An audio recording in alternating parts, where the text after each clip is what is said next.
Hi മക്കളുമാരെ, എല്ലാവർക്കും good morning. എല്ലാവർക്കും സുഖമാണോ? ഇതെവിടെ നിന്നറിയാവോ? വെട്ടുകാട് പള്ളിയാണ്. വെട്ടുകാട് പള്ളിയിൽ അവിടെയൊക്കെ ഡെക്കറേറ്റ് ചെയ്തിട്ടുണ്ട്. ഞാൻ ഇന്നലെ പോയിട്ടുണ്ടായിരുന്നു. അപ്പം അവിടെ ക്രിസ്മസ് സെലിബ്രേഷൻ്റെ ഭാഗമായിട്ട്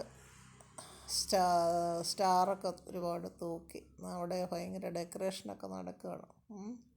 അപ്പോൾ അത് കണ്ടപ്പോൾ ഞാൻ വിചാരിച്ചു നിങ്ങൾക്ക് കൂടെ ഒന്ന് ഷെയർ ചെയ്യാമെന്ന്. ഇപ്പം വെട്ടുകാട് ചാപ്പലിൻ്റെ അടിയിലത്തെ നില അഡോറേഷൻ ചാപ്പൽ എന്നും പറഞ്ഞ് ഒരു ടൂറിസ്റ്റോളല്ല, ഒരു ഇത് തുറന്നിട്ടുണ്ട്.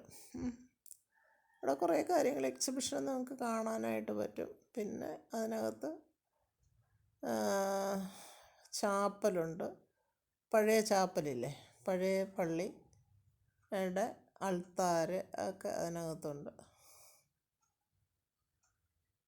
ഇതെന്ന് പറയുന്നത് നമ്മുടെ ദുഃഖവെള്ളിയാഴ്ച ദിവസം എടുക്കുന്ന തുമ്പാവ് തിരുസ്വരൂപമാണ്. ഇതാണ് പഴയ പള്ളിയുടെ അൾത്താര. അവിടെ ബെഞ്ചൊക്കെ ഒരുപാട് കിടപ്പുണ്ട്. അതിനവിടെ ആൾക്കാർ ഒരുപാട് പേര് അവിടെ നിന്ന് ധ്യാനിച്ച് പ്രാർത്ഥിച്ചിരിക്കും. ഭയങ്കര ഒരു അനുഭവമാണ് കേട്ടോ. പണ്ട് ഞാൻ ചാക്കയിലുണ്ടായിരുന്ന സമയത്തൊന്നും അതൊന്നും ഇല്ലായിരുന്നു. ഇതൊക്കെ ഇപ്പോഴാണ്. ഇപ്പോൾ എനിക്ക് തോന്നുന്നു 2 മാസം 2-3 മാസമായി കാണത്തെ, 2-2.5-3 മാസമായി കാണത്തേ ഉള്ളെന്നാണ് തോന്നുന്നത്. പിന്നെ ഇതൊക്കെ ഒരുപാട് എക്സിബിഷനായിട്ട് അവിടെ ഇങ്ങനെ എത്തിയിട്ടുള്ളതാണ്. എല്ലാത്തിനും അവിടെ എഴുതിയെല്ലാം വെച്ചിട്ടുണ്ട് ഓരോ കാര്യങ്ങൾ. അവിടെ കയറി നമുക്ക് പ്രാർത്ഥിക്കും. പഴയ പള്ളിയുടെ മോഡലാണ് കേട്ടോ.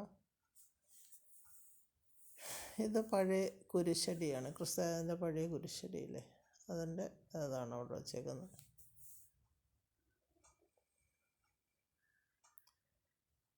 അവിടെ കയറി നമ്മൾ പ്രാർത്ഥിക്കുമ്പോഴത്തേണ്ടല്ലോ മനസ്സ് ഭയങ്കര റിലാക്സ് ആകും. ഞാനും പപ്പയും കൂടെയാണ് പോകുന്നത്. അപ്പം പപ്പയും ഞാനും കൂടെ കുറച്ച് നേരം അവിടെ ഇരുന്ന് മിക്കവാറും 1 മണിക്കൂറൊക്കെ നമ്മളവിടെ ഇരുന്ന് പ്രാർത്ഥിക്കും. ഇത് ധ്യാനിക്കുന്ന ഒരു ധ്യാനമുറിയാണ്. അവിടെ നമുക്ക് ഒരുപാട് പേര് അവിടെ ഇരുന്ന് ധ്യാനിക്കും. മനസ്സൊക്കെ ഭയങ്കര കാമാവും കേട്ടോ. ഞാൻ പണ്ട് മുതലേ വെട്ടുകാട് പോകുമായിരുന്നു. Okay, by.